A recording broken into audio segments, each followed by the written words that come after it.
नमस्कार विद्यार्थी मित्रांनो, विदर्भ आयएस अकॅडमीच्या या प्लॅटफॉर्मवरती तुमचे परत एकदा मनापासून स्वागत आहे. लेक्चर सुरू करायच्या आधी माझी बॅटरी थोडी डाऊन आहे आज.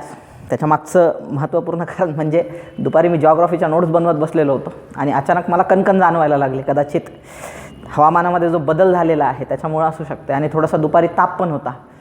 मी संध्याकाळी उठलो आणि एवढे कॉल सुरू झाले मला, पार क्लास 1 क्लास 2 अधिकाऱ्यापासून तर वेगवेगळे ह्याचे की सर कट ऑफ किती लागणार आहे, आमचा एवढा स्कोर आहे. स्कोर सांगत होते, मेसेज आले अकॅडमीमध्ये पण. म्हटलं जाऊ द्या आता सगळं बाजूला ठेवा. मग मी आवरलं आणि अशाच अवस्थेमध्ये पुढं येऊन तुमच्यासमोर उभा राहिलो. मी खूप जास्त वेळ लेक्चर नाही घेऊ शकणार तुमच्यासमोर, पण जे महत्त्वाचं आहे ते तुमच्याशी इन शॉर्ट बोलण्याचा प्रयत्न करणार आहे. नेहमी जो नॉर्मली आपल्यामध्ये एक झिल इंथुझियाझम असतो असं एकदम आर्या पारमध्ये, तो नाही आहे आज माझ्यामध्ये. त्याच्यामुळं ते की तुम्ही असं हे करू नका, म्हणजे एक्सपेक्टेशन ठेवू नका की एकदम आर्या पार लेक्चर होईल. तरी मी जे महत्त्वाचे मुद्दे आहे ते मी तुमचे त्या ठिकाणी क्लिअर करणार आहे. सर्वात पहिल्यांदा आपण कट ऑफबद्दल बोलणार आहे, पण बोलण्याच्या आधी काही इन्स्ट्रक्शन्स आहेत. भरपूर असे विद्यार्थी आहे ते नवीन विदर्भ आयएस सोबत किंवा माझ्यासोबत जुळत चाललेले आहे. याच्या आधी त्यांचा आणि माझा जास्त कॉन्टॅक्ट आला नव्हता. काही लोक पहिल्यांदा पण पाहू शकतात. त्यांच्यासाठी किंवा काही विद्यार्थ्यांना पहिल्यांदा तुमचं प्रिज्युडाइशनेस मला दूर करायचं आहे. नंतर आपण कट ऑफबद्दल बोलू. कधीही एक गोष्ट लक्षात ठेवा, हा माझा अनुभव आहे. या परीक्षा मी जे देतोय मागच्या 10 वर्षापासून त्यातला माझा हा अनुभव आहे की कधीही लक्षात ठेवायचं की जे स्कोर मार्केटमध्ये कॉमनली बोलल्या जातात, सर 200 लागेल का, सर 210 लागेल का, सर 220 लागेल का, हे जे कॉमन मार्केटमध्ये स्कोर असतात ना, इथं कट ऑफ कधीच लागत नसतो, लक्षात ठेवा. किंवा काही ॲन्सर कीचे प्रेडिक्शन्स असतात पहा वेगवेगळ्या कोचिंग क्लासेसचे, मग ते प्रेडिक्शन्स देत असतात त्या ठिकाणी. कधीही लक्षात ठेवा त्यांच्यापेक्षा कट ऑफ हा 10 मार्कांना जास्तच लागत असतो. मी हे मागच्याही वर्षी बोललो होतो. मागच्या वर्षी मला असं वाटत होतं, जेव्हा सगळे लोक म्हणत होते की 190पर्यंत कट ऑफ येईल राज्यसेवेचा, मला कुठेतरी वाटत होतं 197 198 येईल. तरी कट ऑफ जास्तच लागला पोरांना. 203.5 लागला कट ऑफ मागच्या वर्षी. नॅचरल प्रेडिक्शन आहे, म्हणजे की कट ऑफ नेहमी काय असतो, जास्तच असतो. आणि क्लासेसवाल्यांचं पण काय असते, नॉर्मली असं असते की कट ऑफ कमी सांगायचा, म्हणजे काय होतात, मेन्ससाठी क्लासेस लावायला त्या क्लासेसकडं विद्यार्थी अप्रोच करायचा. नॉर्मली मी ज्या पुण्याच्या वातावरणात राहिलेलो आहे किंवा दिल्लीच्या, नॉर्मली असंच केल्या जाते. म्हणजे विद्यार्थ्यांसोबत किंवा मुद्दामून काय करायचा, स्कोर डाऊन करायचा, म्हणजे त्यांच्या टेस्ट सिरीज किंवा त्यांचे मेन्सचे क्लासेस हे काय झाले पाहिजे, मार्केटमध्ये सेल झाले पाहिजे. आपला ॲटिट्यूड बिलकुल नाही आहे तसा. जे आहे काही लोकांच्या कॉन्शियसला नाही पटणार. काही लोक म्हणते सागर सर काही पण सांगतात, एवढा कुठं असतो का स्कोर. जेव्हा ते अनुभवी नाही आहेत, म्हणजे त्यांना ह्या फील्डमधला अनुभव नाही आहे. आणि जे लोक अनुभवी आहेत, जे लोक माझं लेक्चर्स पाहत आहेत, म्हणजे सगळ्याच कॅटेगरीमध्ये, ज्यांनी याच्या आधी खूप साऱ्या मेन्स दिलेल्या आहेत, ज्यांना पोस्ट मिळालेली आहे, ज्यांना गट ब ची पोस्ट मिळालेली आहे कंबाईनमधून, त्यांना मी जे बोलतोय त्याचा सिरियसनेस त्यांना लक्षात येत असणार. म्हणजे की असंच आहे कॉम्पिटेटिव्हचं वर्ल्ड. येत्या लक्षामध्ये नॉर्मली जसं शेतीचं असते ना, की एखाद्या वेळेस पीक येत नाही पण भाव चांगला मिळून जातो, पण तेव्हा पीक नसते. आणि जेव्हा पीक चांगलं येते तेव्हा भाव ड्रॉप होऊन जातात. तसा हा प्रकार आहे. यावर्षी पेपर सोपा आला तर ऑब्वियस आहे कट ऑफ खूप जास्त लागणार. काही लोकांचं म्हणजे नॉर्मली मला हे पाहायला भेटते की पेपर चांगला गेला म्हणजे ते एवढे खुश होऊन जातात प्रमाणाच्या बाहेर की आता ह्या वर्षी आपण क्रॅक करणार. तो एक क्षणिक आनंद असतो म्हणजे, आणि तो व्हायला पण पाहिजे, त्याबद्दल दुमत नाही आहे. पण हे नाही व्हायला पाहिजे मग की बाबा पेपर अवघड आला होता कारण यावर्षी सोपा आला म्हणजे पुढचा येणारा पेपर अवघड असणार आहे, मग ते डिमॉरलाइज होऊन जातात. वी शुड बी लाईक का गौतम बुद्धांसारखं आपण असलो पाहिजे. स्टॉईक म्हणतात त्याला, हा पण शब्द विचारलेला आहे बरं का मेन्समध्ये राज्यसेवेच्या. स्टॉईक म्हणजे काय, स्थितप्रज्ञ. खूप चांगला स्कोर आला म्हणून हुरळून जायचं नाही आणि खूप कमी स्कोर आला म्हणून डिमॉरलाइज पण व्हायचं नाही. अंतिम सत्य हे आहे की आपण कॉम्पिटिशनमध्ये त्या ठिकाणी लढतोय. आपल्याला इतरांपेक्षा काय राहायचं आहे, पुढं राहायचं आहे. फक्त एवढंच लक्षात ठेवायचं आहे तुम्हाला.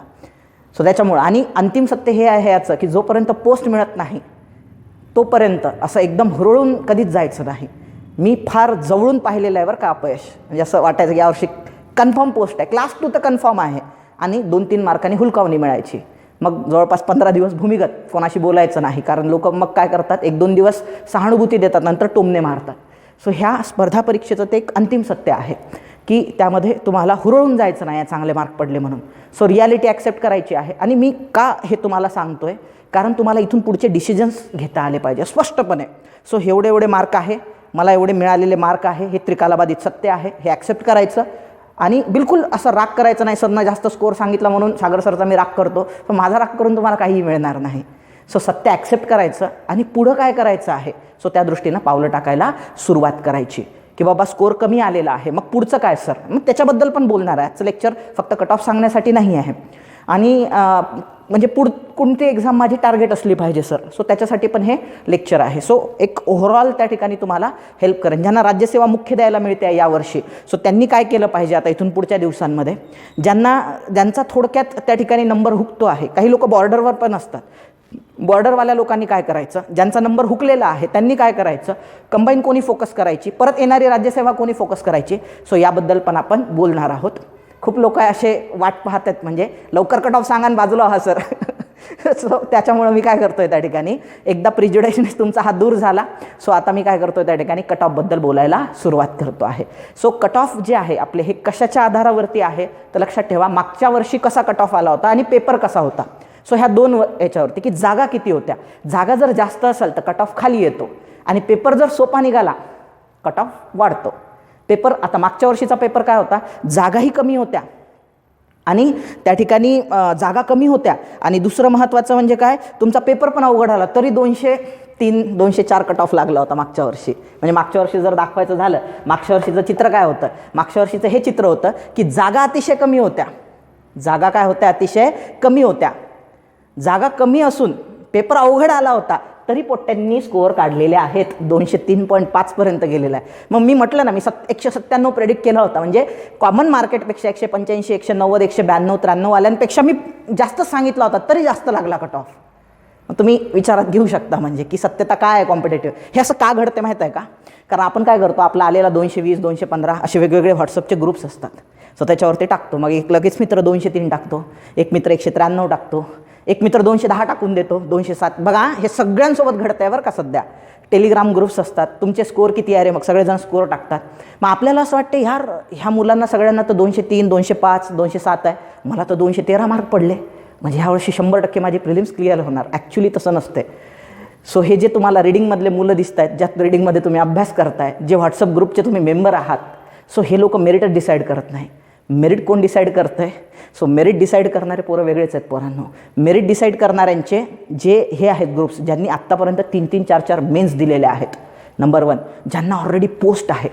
काही तर माझे स्टुडंट आहेत, तहसीलदार झालेले आहेत, परत डेप्युटी कलेक्टर पाहिजे सर यावर्षी, परत एक्झाम देत आहेत. हे लोक मेरिट डिसाईड करतात.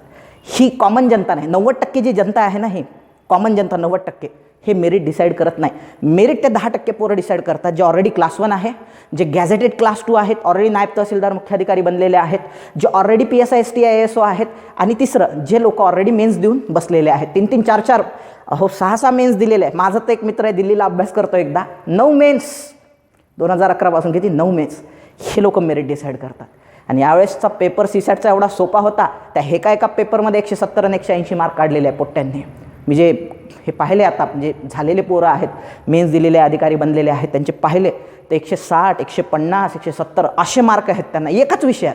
संपलंच, एकाच विषयात पास आहे ते. GS ठीकठाक जरी पडले तरी इन आहेत ते. त्याच्यामुळे हे लोक कट ऑफ डिसाईड करत असतात. सो ह्यांना डोळ्यासमोर ठेवून मेरिट डिसाईड झाला पाहिजे, ना की कॉमन जनता, बरं का. येतं लक्षामध्ये.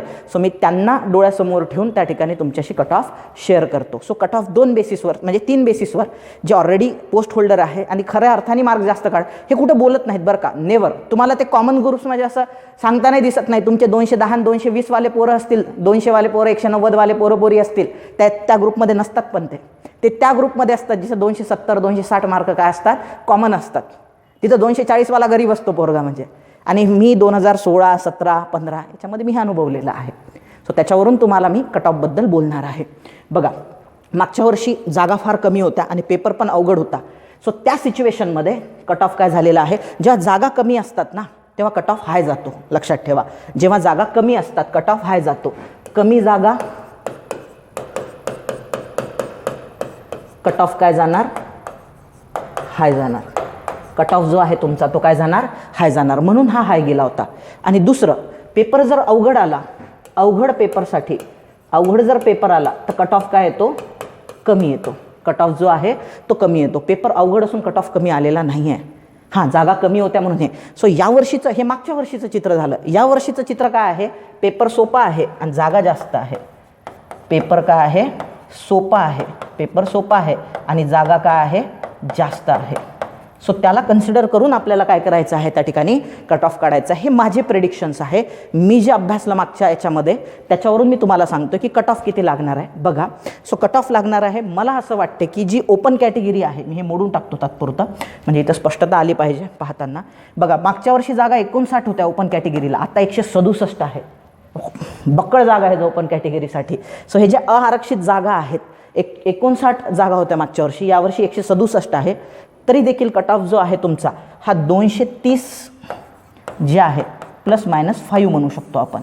हे ओपन मेल कॅन्डिडेटसाठी. हे कोणासाठी, मी इथं यम लिहितो, यम म्हणजे मेल कॅटेगरीसाठी 230 ±5च्या जवळपास लागू शकतो. येते लक्षामध्ये. त्यानंतर म्हणजे 5 मार्कांनी वाढू पण शकतो, 5 मार्कांनी कमी पण होऊ शकतो. आणि ज्या फिमेल्स असतील त्यांच्यासाठी 215 ±5 राहू शकतो. 215 ±5 राहू शकतो. हा फिमेलसाठी कट ऑफ राहील तुमचा. येतं लक्षामध्ये. आणि हा मेलसाठी कट ऑफ आहे, नंबर 1. नंबर 2, ओबीसी जे आहे त्यांचं सेम चित्र असणार आहे, ते काही बदलणार नाही. येतं लक्षात. ओबीसी दुर्दैवाने फार कमी जागा आहेत ओबीसींसाठी. सो हां, आणखी एक बरं का याच्यामध्ये फॅक्टर आहे, जागा आणखी वाढू शकतात त्याच्यामध्ये. सरकार एक तर जागा वाढवतील किंवा पुढच्या ॲडमध्ये ॲड करतील, पण जर जागा वाढल्या मग कट ऑफ खाली येईल, पण खूप खाली येणार नाही. मग तुम्ही म्हणाल सर आयोगाने 50 जागा वाढवल्या, मग कट ऑफ 220 येईल का सर? 220 215 येत नाही. कारण काय आहे की आयोगाला जे विद्यार्थी पाहिजे आहे, तुम्ही 1 मार्कांनी जरी कमी आले, 230पेक्षा 229वर आले तर 229 मार्क घेणाऱ्यांचं प्रमाण जास्त असते. 228वर आले त्यांचंही प्रमाण जास्त असते. 27वर त्यांचं तर खूप जास्त असते. मग काय होते, जशी जशी बॉर्डर खाली येते, म्हणजे 50 जागा वाढल्यात तर 50 गुणेला 15 करू आपण, 750 पोरं त्यांना पाहिजे आहे. तर मग त्यांना 29ला 50 पोरं मिळतात, 229ला. 228ला त्यांना 100 पोरं मिळतात, 227ला त्यांना 200 पोरं मिळतात, 226ला त्यांना 200 पोरं मिळतात. झाले 750 कंप्लीट त्यांचे. 750 कंप्लीट झाले. 225पर्यंत कट ऑफ खाली येतो, 226-25पर्यंत. म्हणून जागा जर वाढल्या 50 इन केस भविष्यात किंवा 100 तर कट ऑफ खूप खाली येणार नाही. 222-225पर्यंत तो कट ऑफ राहील त्या ठिकाणी. आलं लक्षामध्ये. ओबीसींची पण तीच सिच्युएशन असणार आहे. ओबीसींची पण काय असणार आहे, जी इथं सिच्युएशन आहे तीच ओबीसींची इथं देखील सिच्युएशन आहे. पुढं ईडब्ल्यूएसची पण तीच सिच्युएशन राहणार आहे. ईडब्ल्यूएसला पण यावर्षी इकॉनॉमिकल विकर सेक्शनला चांगल्या जागा आहे. सो जवळपास या 3 कम्युनिटीची काय राहणार आहे सिच्युएशन सारखी. आता शेड्यूल कास्ट कम्युनिटी जी आहे, सो त्यांचा जो कट ऑफ आहे, सो नॉर्मल जे 230 आहे तर ते 215 ±5 राहू शकतो. आजकाल शेड्यूल कास्ट कम्युनिटीचा कट ऑफ खूप खाली जात नाही. अवेअरनेस खूप वाढलेला आहे शेड्यूल कास्ट कम्युनिटीमध्ये. आणि त्यामुळं काय झालेलं आहे की प्रिपरेशन करणाऱ्यांचं प्रमाण वाढलेलं आहे. त्यांना माहीत आहे आरक्षण आहे आपल्याला. सो ही एक क्रीम फील्ड आहे वर्क करण्यासाठी. त्यामुळे या विद्यार्थ्यांचं प्रमाण वाढलं आहे शेड्यूल कास्ट कम्युनिटीतला. आधी अवेअरनेस नसायचा, त्यामुळं ओपनपेक्षा खूप खाली जात नाही कट ऑफ बरं काय शेड्यूल कास्ट कॅटेगरीचा. आणि ज्या फिमेल आहेत, म्हणजे त्या ठिकाणी ज्या फिमेल असतील शेड्यूल कास्टच्या सो कम्युनिटीतल्या, सो त्या काय आहेत त्या ठिकाणी 200 ते ±5च्या जवळपास त्यांचा कट ऑफ राहू शकतो. सर्वात कमी कट ऑफ जो लागतो तो शेड्यूल ट्राईब्सचा लागतो. सो तो 195 ±5. आणि जर फिमेल कॅन्डिडेट असेल तर 180 ±5. जागा जास्त नाही आहे मागच्या वर्षीच्या तुलनेमध्ये, 12वरून 17वर गेलेलं आहे प्रमाण. शेड्यूल कास्ट कम्युनिटीसाठी भरपूर जागा आहेत, त्यामुळं तेवढा कट ऑफ त्या ठिकाणी लागू शकतो. सो हे प्रेडिक्शन्स आहेत. हे काय आहे, प्रेडिक्शन्स आहेत. सो मला जे वाटते आहे, माझ्या अनुभवानुसार जे मला वाटते आहे, सो त्यांच्यासाठी हे सगळं आहे. आता हे सगळं पाहिल्यानंतर आता आपण 3 कॅटेगरीमध्ये विद्यार्थी डिव्हाइड करूया. सो असे विद्यार्थी आहे जे कन्फर्म मेन्स देणार आहे, 3 नाही 4मध्ये करू. असे विद्यार्थी जे कन्फर्म मेन्स देणार आहेत, असे विद्यार्थी ज्यांना मेन्स द्यायला कन्फर्म नाही मिळणार आहे. तिसरे तळ्यात मळ्यातवाले आहे, सर 225 230 235 प्रमाण जास्त आहे. 225 आणि 235 वाल्यांचं प्रमाण खूप जास्त असते. तळ्यात मळ्यातवाले असते, त्यांच्यासाठी पण आपल्याकडे स्कीम आहे.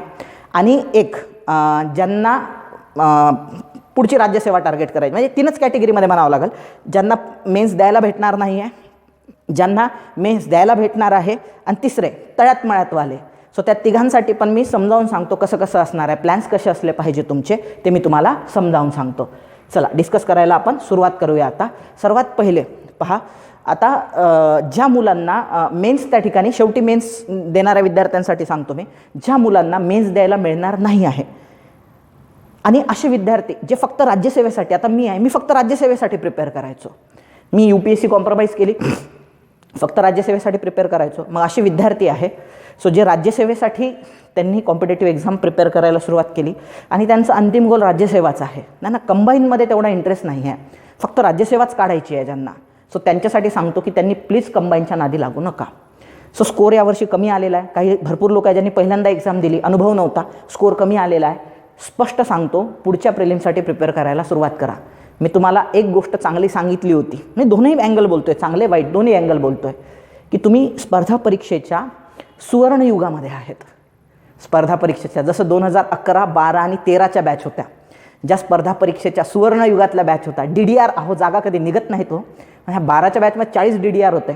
2011च्या बॅचमध्ये 1100 का 1200 STIची ॲड होती. सुवर्णयुग म्हणतात म्हणजे त्याला. तसं तुम्ही आता सध्या हे जे 2022, 23 आणि 24 3 वर्ष आहेत, तुम्ही स्पर्धा परीक्षेच्या सुवर्णयुगामध्ये आहे. नॉर्मली स्पर्धा परीक्षेमध्ये चुकीला माफी नसते. मग चूक झाली सर 2 मार्कांनी माझी हुकली, प्रिलिम्स हुकली, मेन्स हुकली, इंटरव्ह्यू हुकला, चुकीला माफी नसते. पण आता मात्र तुम्हाला चुकीला माफी आहे. तुमच्याकडं चान्स आहे. म्हणजे असं नाही, आमच्या वेळेस असं असायचं की इंटरव्ह्यू हुकला तुमचा, म्हणजे इंटरव्ह्यूमधून तुम्ही बाहेर पडले की परत 2 वर्षांनीच पोस्ट मिळणार का? कारण नेक्स्ट प्रिलिम्स द्या, त्याची पुढच्या वर्षात मेन्स होणार, त्याची पुढच्या वर्षात त्याच वर्षात, म्हणजे समजा 2016ची प्रिलिम्स 16चा इंटरव्ह्यू हुकला, 17मध्ये प्रिलिम्स द्या, 18मध्ये मेन्स द्या, 18मध्येच इंटरव्ह्यू द्या, 2019मध्ये पोस्ट मिळणार. 2 वर्ष वाट पाहावी लागायची. तुम्ही लकी आहात की आता जर तुमची इनकेस प्रिलिम्स हुकली, म्हणजे ही जी प्रिलिम्स आहे त्याच्यामध्ये जर स्कोर कमी आला तर परत 6 महिन्याने प्रिलिम्स आहे तुमची. त्याचाही जर स्कोर हुकला तर परत 6 महिन्यांनी. म्हणजे असं नाही की मग पाट्या टाकत जाणार सर 24मध्ये मी काढणार आरामात, असं नाही. सो ह्या प्रिलिम्समध्ये ज्या चुका झाल्या, सो ह्या प्रिलिम्समध्ये 6 महिन्यानंतरच्या, आणि 6 महिने पण नाही, 5च महिन्यात तुमची प्रिलिम्स आहे. मग आता ज्या विद्यार्थी फक्त आणि फक्त राज्यसेवा करतात परंतु त्यांचा स्कोर कमी आलेला आहे, कुठेतरी 210, 205, 200, 195, 180, सो ह्याच्या दरम्यान त्यांचा स्कोर आलेला आहे आणि ते घाबरत आहेत की आम्हाला आता प्रिलिम्स द्यायला भेटणार नाही, आम्ही काय करू सर? आम्ही परत मेन्सचं सुरुवात करू का कंबाईन आहे 1 महिन्यानंतर ती करू? तर मी स्पष्ट सांगेल की कंबाईनच्या नादी लागू नका. सरळ 6 महिने तुमचं जर टार्गेट राज्यसेवा असेल तर सरळ 5 महिन्यानंतर काय येणार आहे, तुमची परत राज्यसेवेची पूर्वपरीक्षा येणार आहे. 5 महिन्यानंतरची राज्यसेवेची पूर्वपरीक्षा पूर्ण स्ट्रेंथनं द्या. आता एक गोष्ट कळाली तुम्हाला की मागच्या वर्षी आयोगानं अवघड पेपर काढला, यावर्षी सोपा काढला, म्हणजे येणारा पेपर परत काय राहू शकतो, अवघड राहू शकतो. चेंज कसा होत चालला आहे लक्षात घ्या.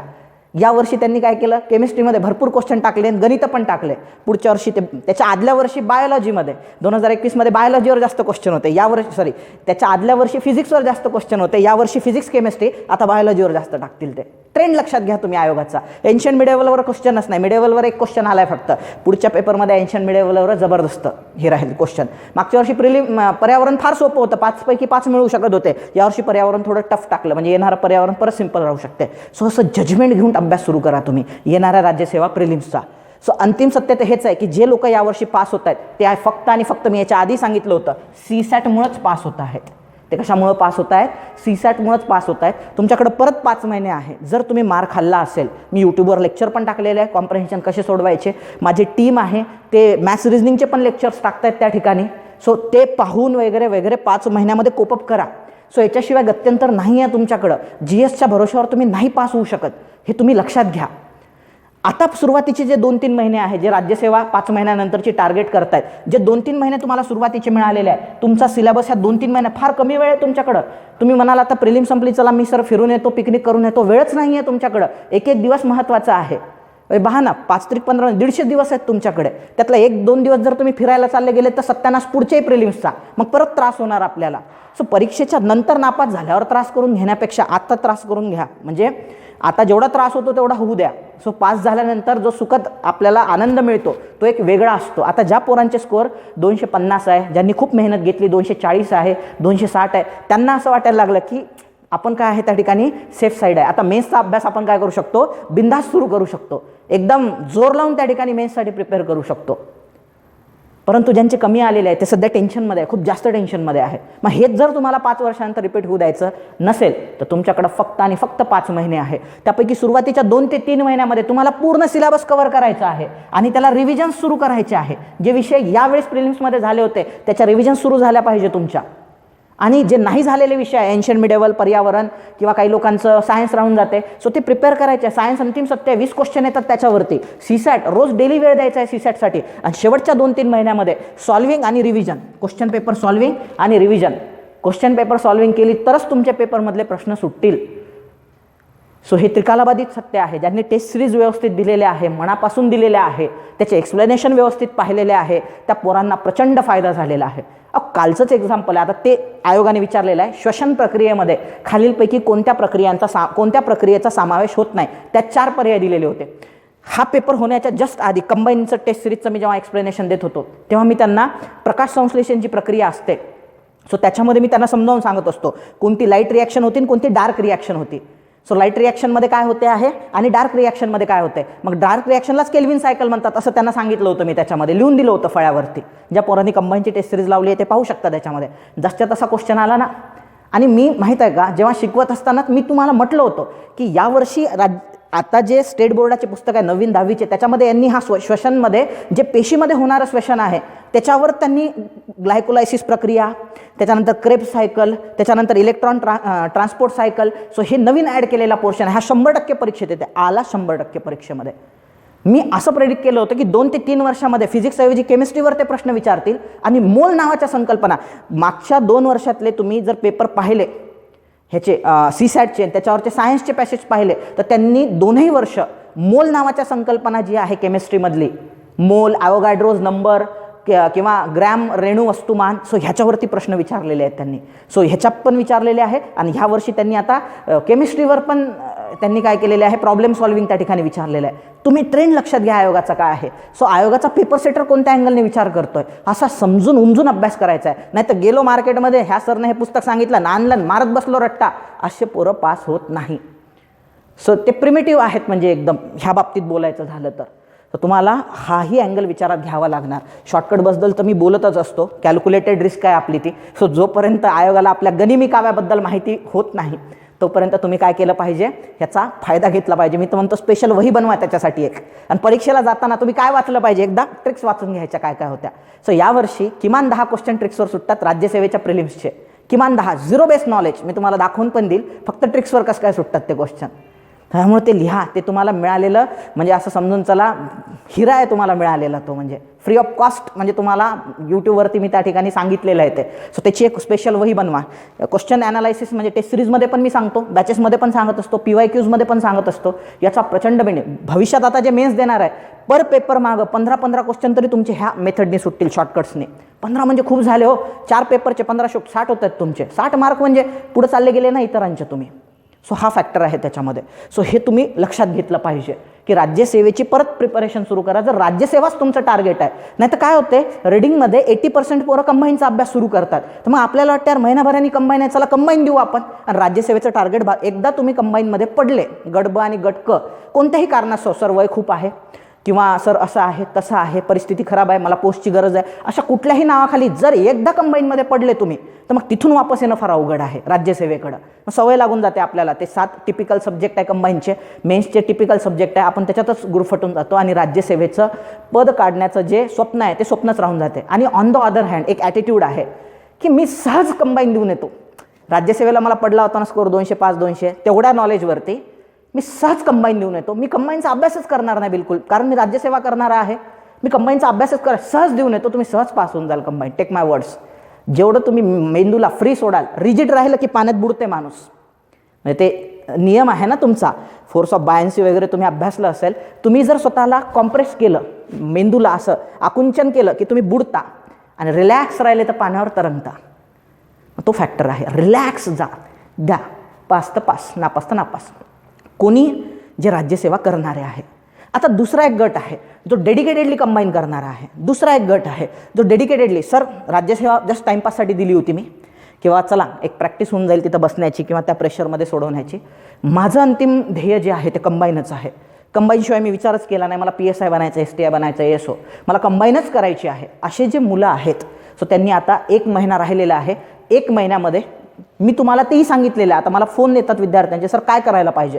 तर मी प्रत्येक विषयावर लेक्चर घेतलं. महाराष्ट्राच्या इतिहासात काय करायचं, तसेच प्रश्न येतात बरं का, तुम्ही क्रॉस चेक करा. आणि आता यूट्यूबवर कसं आहे, पब्लिक आहे, तेव्हा मी लेक्चर टाकलं होतं, त्यानंतर झालेले असं नाही आहे. म्हणजे ते असतात ना करंटचे प्रश्न 15पैकी 12 आमच्या पुस्तकातून, नंतर ते ॲड करायचे पेपर झाल्यानंतर आणि सांगायचं बघा राज्यसेवेला 15पैकी 12 आमच्या ह्याच्यातून आले, हे तर लक्षामध्ये, आणि म्हणायचं की कंबाईनला मग आमचं पुस्तक वापरा, तुम्ही कंबाईनला पण येतील व्हॅल्यू ॲडिशन करून. तसा प्रकारच नाही आहे इथं. तुम्ही स्वतः पहा, 6, 5, 3, 4 महिन्यापूर्वी टाकलेले लेक्चर्स आहेत, त्याच्यानंतर झालेले पेपर आहे. तुम्हाला 100% त्या लेक्चर्सचा फायदा झालेला आहे, शॉर्टकट्सचा फायदा झालेला आहे. सो मी तुफान बोललेलो आहे. म्हणजे ते म्हणतो ना नॉन मेरिटोरियस गोष्ट मी एक पण बोलत नाही माझ्या ह्याच्यामध्ये. जे बोलतो ते थेट आणि तुम्हाला जे म्हणजे परीक्षेसाठी लागणार आहे त्याच अँगलनी बोलतो. तुम्ही चेक करा, तुमचा 1 मिनिट पण वाया जाणार नाही त्याच्यामध्ये. सो ते महाराष्ट्राचा इतिहास, महाराष्ट्राचा भूगोल, राज्यशास्त्रात काय करायचं, अर्थशास्त्रात काय करायचं, विज्ञानात काय करायचं. फक्त मी चालू घडामोडीचं आता सांगतो तुम्हाला की मागच्या वर्षीची वार्षिकी करून जा 2021मध्ये, जानेवारी 2021 ते जानेवारी 2022 ही जी पूर्ण वार्षिकी आहे ती रेडी करून जा आणि जानेवारी महिन्याचं मासिक करून जा चालू घडामोडीसाठी. आणि दुसरं, मॅथ्स रिझनिंग जर तुम्हाला जमत असेल तर त्याच्यात हात घाला, नाही तर माझं म्हणणं आहे स्किप करून टाका आणि आउट ऑफ 85 क्वेश्चन पेपर सोडवा. मग तसं नसलं पाहिजे रडगडा, सर ते विज्ञान थोडं जमत नाही मला, अर्थशास्त्रात डागडुजी आहे, मग तसं नाही पाहिजे. मॅथ्स रिझनिंग जर तुम्ही स्किप करताय इन केस, ज्यांचं चांगलं आहे, पहिल्या ज्यांचे सुटतात डायरेक्ट ते तिथल्या तिथं सोडवू शकतात, त्यांनी सोडवा, मी नाही म्हणत नाही त्यांना. पण ज्यांचे आर्ट बॅकग्राऊंड होतं, ज्यांनी मॅथ्स रिझनिंगची प्रॅक्टिस व्यवस्थित केलेली नाही आहे, समजून चला आपल्यासाठी नाहीच हा सेगमेंट, सोडून द्यायचा. 85पैकी 85 पेपर आपले अटेम्प्ट झाले पाहिजे, 85पैकी 85 क्वेश्चन आपले अटेम्प्ट झाले पाहिजे. ह्या महिन्याभरामध्ये 50% वेटेज जर तुम्ही ह्याचं रिव्हिजन आणि अभ्यास करण्यावर देताय तर 50% वेटेज हे टेस्ट सॉल्विंगवर द्या. जेवढं महत्त्वाचं नॉलेज आहे कंबाईनमध्ये, राज्यसेवेमध्ये नॉलेज महत्त्वाचं आहे, टाईम मॅनेजमेंट नाही. फक्त सीसॅटच्या पेपरला टाईम मॅनेजमेंट पाहिजे, GSला नाही. इथं पूर्ण गेम टाईम मॅनेजमेंटचा आहे. का? 60 मिनिटामध्ये 100 क्वेश्चन सोडवायचे आहे. सो विदाऊट टेस्ट सिरीज तुम्ही हे पॉसिबलच नाही आहे त्या ठिकाणी. जर 60 मिनिटात तुम्हाला प्रश्न सोडवण्याची प्रॅक्टिस नसेल, घरी जर तुम्ही डेमो मारले नसतील तर 85 क्वेश्चन वाचून पण होत नाही. 52 झाले सर, 62 झाले सर, 65 झाले सर, 70 झाले सर. हे असं का होते? क्वेश्चन पेपर सॉल्व न केल्यामुळं. सो तिथं जाऊन चुका करू नका. इथं चुका टेस्ट सिरीजमध्ये 10 वेळा चुका. काय नाही येत ते रिवाईज करा तुम्ही. पुस्तकात ज्या गोष्टी नाही आहे त्या शोधून रिवाईज करा. एक वही बनवा स्पेशल त्याच्यासाठी. आणि फक्त टेस्ट नाही सोडवायच्या, नाही तर 1 तासात टेस्ट सोडवली झालं. आता त्याच्यात जे आले ते आले. अहो जे नाही आलं, जे तुक्के मारलेले आहेत, जे नाही आलेलं आहे, जे लॉजिक लावून सोडवलेलं आहे, मग माझे कोणते लॉजिकनं बरोबर आले, कोणते तुक्क्यांनी बरोबर आलेले आहे, कोणते नाही आले, त्याचं पुढं म्हणजे जर 12 तास अभ्यास करत असाल तर 6 तास तुमचा कशाला असला पाहिजे? ह्याला रिव्हिजन. माझं तर म्हणणं आहे रिव्हिजनच द्या. आता नवीन काही वाचत बसू नका. 6 तास रिव्हिजनला द्या आणि 6 तास पेपर ॲनालाइसला डेली द्या. डेली 1 तासात पेपर सोडवायचा आणि 5 तास त्याचं ॲनालिसिस करायचं, व्हॅल्यू ॲडिशन, की मला काय जमलेलं नाही आहे त्याच्यासाठी. सो हे कंबाईनवाल्यांसाठी स्ट्रॅटेजी आहे इन शॉर्ट. आणि शेवटी आता जे राज्यसेवा देणारे आहे मेन्स कन्फर्म किंवा सर 240, 250, 230, 235, 237, 270, 280, पोरींना यावर्षी 280, 290 मार्क आहेत. तुफानच काढले म्हणजे पोरांनी यावर्षी मार्क. सो जे देणार आहेत मेन्स त्यांच्यासाठी सांगतोय की ज्यांना आता काय करावं सुचत नाही आहे, तर लक्षात ठेवा 2 पार्ट पडतात राज्यसेवेचे बरं का. एक नॉन कन्व्हेन्शनल सब्जेक्ट आणि एक कन्व्हेन्शनल सब्जेक्ट. कन्व्हेन्शनल म्हणजे जे प्रिलिम्सला होते तुम्हाला ते सब्जेक्ट, इकॉनॉमिक्स, पॉलिटी, भूगोल, इतिहास. आणि जे नॉन कन्व्हेन्शनल आहे ते आहे HR, HRD, governance, science, agriculture. हे नॉन कन्व्हेन्शनल आहे, हे तुम्हाला प्रिलिम्सला नव्हते. तर लक्षात ठेवा तुमच्याकडं 3.5 महिने आहे फक्त. किती महिने आहेत फक्त? 3.5. पहिल्या 2 महिन्यामध्ये हे पूर्ण कव्हर झालं पाहिजे तुमचं. 7 रिव्हिजन जोपर्यंत देत नाहीत तुम्ही, किती? 7 रिव्हिजन. सर्वसामान्य विद्यार्थ्यांसाठी म्हणतो, शार्प माइंडेड विद्यार्थ्यांसाठी नाही. काही लोक फारच हुशार असतात. तो एकदा वाचलं की लक्षात. माझ्याकडे होत्या ना अशा विद्यार्थ्यांनी की एकदा वाचलं की त्यांच्या लक्षात बसून जायचं. कधी विचारा तुम्ही, ते सांगायचे. पण जे तुमच्या माझ्यासारखे अभ्यासू प्रचंड मेहनत घेणारे लोक आहेत त्यांच्यासाठी मी हे सांगतोय तुम्हाला की 7 रिव्हिजन पाहिजेत तर आठवतं आहे, अदरवाईज आठवत नाही. हे प्रिलिम्सला पण लागू आहे बरं का, नाही तर आठवतच नाही पेपरमध्ये. सो 7 रिव्हिजन जर मारायचे आहेत तुमच्याकडे 2 ते 2.5 महिनेच आहेत फक्त. सो पहिला विषय कोणता हाती घ्यायचा, सुरुवात कोणत्या विषयात? तर कधी पण लक्षात ठेवा मार्क्सवादी बनायचं. मार्क्स कशाला जास्त आहे? मला परीक्षा क्रॅक करायची आहे, इगोवर घ्यायची नाही आहे.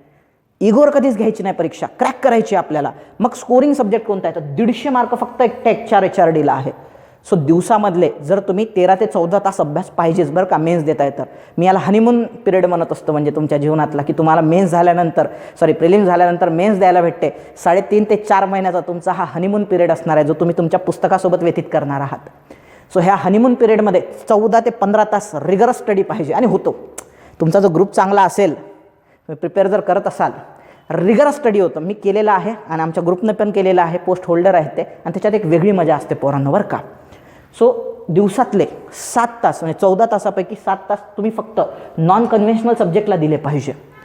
एक नॉन कन्व्हेन्शनल सब्जेक्ट घेतला HR कारण त्याला सर्वात जास्त मार्क्स आहेत.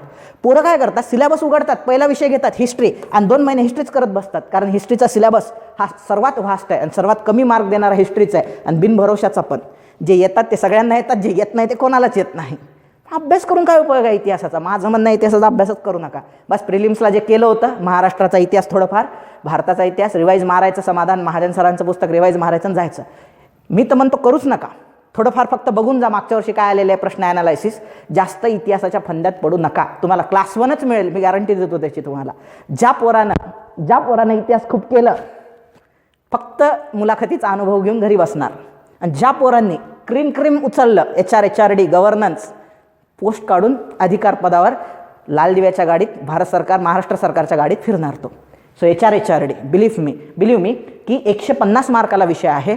सो जीव तोडून अभ्यास करा आणि लवकर कव्हर होतो हा, कारण GSमध्ये भरपूर म्हणजे 50% HRD तुमचा GSमध्येच कव्हर झालेला असतो. त्याच्यामुळे ह्याला खूप जास्त वेळ लागणार नाही तुम्हाला प्रिपेअर करायला. ही गोष्ट तुम्ही लक्षात घेतली पाहिजे. HRD 7 तास HRDला द्या, 1 महिन्यात क्लिअर करून टाका HRD. सोबत इकॉनॉमिक्स तुम्ही पहा, तुम्ही विचारा विद्यार्थ्यांना ज्यांना पोस्ट मिळाली इकॉनॉमिक्समुळे मिळाली, गेली इकॉनॉमिक्समुळे गेली. 2 विषय, इकॉनॉमिक्स आणि गव्हर्नन्स. इकॉनॉमिक्सला 110 मार्काचं वेटेज आहे हो. ट्रेडिशनल सब्जेक्टमध्ये कोणते त्याच्या जवळपास पण नाही आहे कोणते विषय.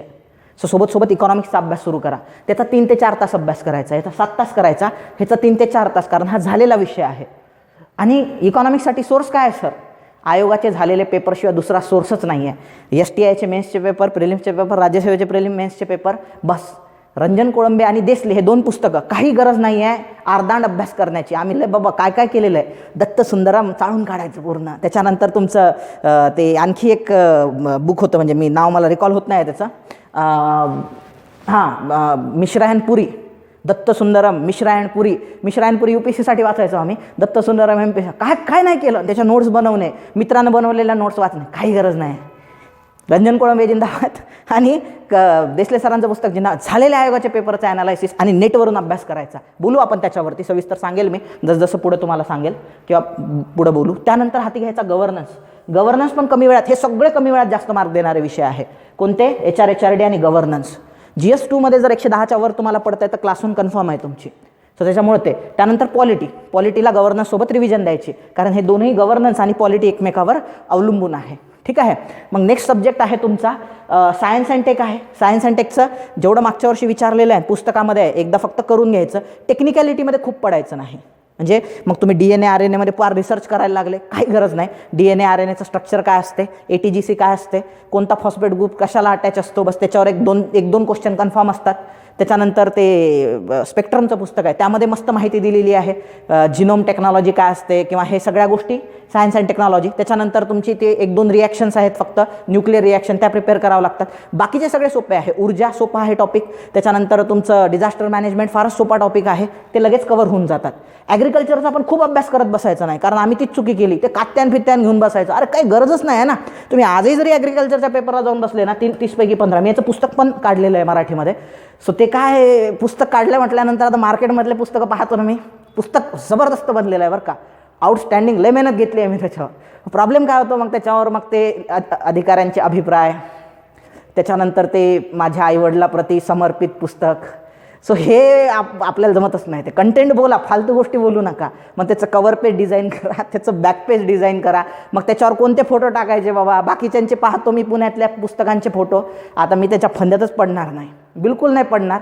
कोणत्या अधिकाऱ्याचा रिप्लाय नाही, अभिप्राय नाही, काही नाही. जसं पुस्तक बनलं आहे कवर पेज लावून देतो, त्याला अक्षर जुळवणी वगैरे जे टाकावं लागते कॉपीराईटचं ते टाकून देतो आणि लवकरात लवकर लॉन्च करून टाकतो. मी काही त्याच्या फंद्यात पडणार नाही. आता ते अधिकाऱ्यांचे अभिप्राय वगैरे मला पर्सनली पण त्या गोष्टी बिलकुल आवडत नाही आहे.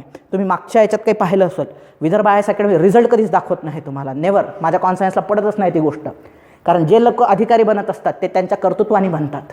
शिक्षक हा एक फक्त माध्यम असतो. त्या लेकराचं क्रेडिट घेणं, माझाच विद्यार्थी होता आणि आमच्याच अकॅडमी, उगं एखादा दिलेला असतो त्यांना मॉक इंटरव्ह्यू आणि आमच्या ज्याचा झालेला आहे माझाच विद्यार्थी होता असं दाखवतात. म्हणजे ते कार्यक्रमात जसा पट्ट शिष्य होता, मग तो त्याला पाया पडणार, त्याच्या पाठीवर थाप मारणार शिक्षक. थोठांड आहे सगळं. म्हणजे काय झालं पाहिजे, नवीन लेकरांना भुरळ पडली पाहिजे.